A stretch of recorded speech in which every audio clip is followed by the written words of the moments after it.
उत्तर प्रदेश की सियासत में एक बार फिर बयानों का बारूद फटा है। एक तरफ कानून का डंडा है तो दूसरी तरफ रसूखदार नेताओं की पैरवी। बीजेपी के कद्दावर नेता बृजभूषण शरण सिंह ने एक ऐसा बयान दिया है जिसने उन्नाव से लेकर दिल्ली तक सियासी गलियारों में तूफान ला दिया है। बृजभूषण शरण सिंह अब खुलकर उन्नाव कांड के दोषी कुलदीप सिंह सेंगर के बचाव में उतर आए हैं। उन्होंने सीधे तौर पे कहा है सेंगर के साथ अन्याय हुआ है और वह एक गहरी साजिश के शिकार बने हैं। जहां कभी अदालत ने सेंगर को दोषी मानकर उन्हें सजा सुनाई थी, वहीं बृजभूषण का यह विक्टिम कार्ड खेल देना कई सवाल खड़े कर रहा है। इस बयान ने विपक्ष को बैठे बैठाए मुद्दे दे दिए हैं।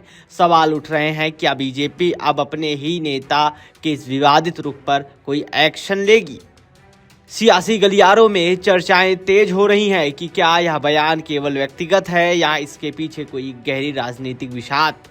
उन्नाव केस जिसने पूरे देश को झकझोर दिया था, उस पर अब इस तरह की बयानबाजी एक नया विवाद जन्म दे रहा है। इस मामले को लेकर हमारे संवाददाता मोहम्मद राशिद लखनऊ से क्या कुछ कह रहे हैं, आइए सुनवाते हैं। नमस्कार, मेरा नाम है मोहम्मद राशिद और आप देख रहे हैं नव भारत लाइव। उत्तर प्रदेश की सियासत में एक बार फिर बयानबाजी का दौर शुरू हो गया है। पूर्व सांसद बृजभूषण शरण सिंह ने उन्नाव रेप केस के दोषी रहे पूर्व विधायक कुलदीप सिंह सेंगर के पक्ष में बयान देकर नई बहस छेड़ दी है। बृजभूषण शरण सिंह ने सेंगर की जमानत का स्वागत किया है और कहा है कि सेंगर के साथ अन्याय हुआ था। उन्होंने दावा किया है कि सेंगर किसी बड़ी षड्यंत्र का शिकार बने हैं, ठीक वैसे ही जैसे उनके खिलाफ भी साजिश रची गई थी। उन्होंने आगे कहा कि जैसे मैं जनता के समर्थन से उस षड्यंत्र से बाहर निकल पाया, लेकिन सेंगर ऐसा नहीं कर पाए। अब उनकी जमानत होना न्याय का संकेत है। बृजभूषण यही नहीं रुके, उन्होंने आगे भी कहा कि सेंगर के खिलाफ जो षड्यंत्र रचा गया था, ये लोग आज भी सक्रिय हैं और जिसे वे विश्वव्यापी साजिश बताते हैं, उसकी झलक सेंगर के मामले में भी दिखती है। बृजभूषण शरण सिंह ने इस बयान के बाद राजनीतिक गलियारों में नई बहस को जन्म दे दिया है। गौरतलब है कि कुलदीप सिंह सेंगर 2017 के उन्नाव रेप केस में दोषी करार दिए गए थे और लंबे समय तक जेल में बंद रहे थे। वहीं बृजभूषण शरण सिंह की खुद भी यौन उत्पीड़न के आरोपों को लेकर चर्चा में रहे हैं।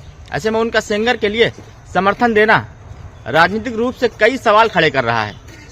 अब सवाल ये है कि क्या बृजभूषण का ये बयान पार्टी लाइन से अलग माना जाएगा या इसे व्यक्तिगत राय के तौर पर देखा जाएगा।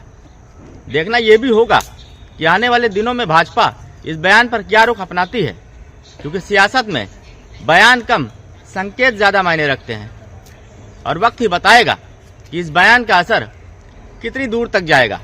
लखनऊ से मोहम्मद राशिद, नव भारत। एक तरफ सेंगर को मिले समर्थन से उनके समर्थक उत्साहित हैं तो दूसरी तरफ न्याय की आस लगाए बैठे लोगों के बीच गुस्सा बहुत है। बीजेपी के भीतर भी इस बयान को लेकर असहजता देखी जा रही है। आखिर बृजभूषण शरण सिंह इस वक्त ऐसे बयान देकर क्या साबित करना चाहते हैं।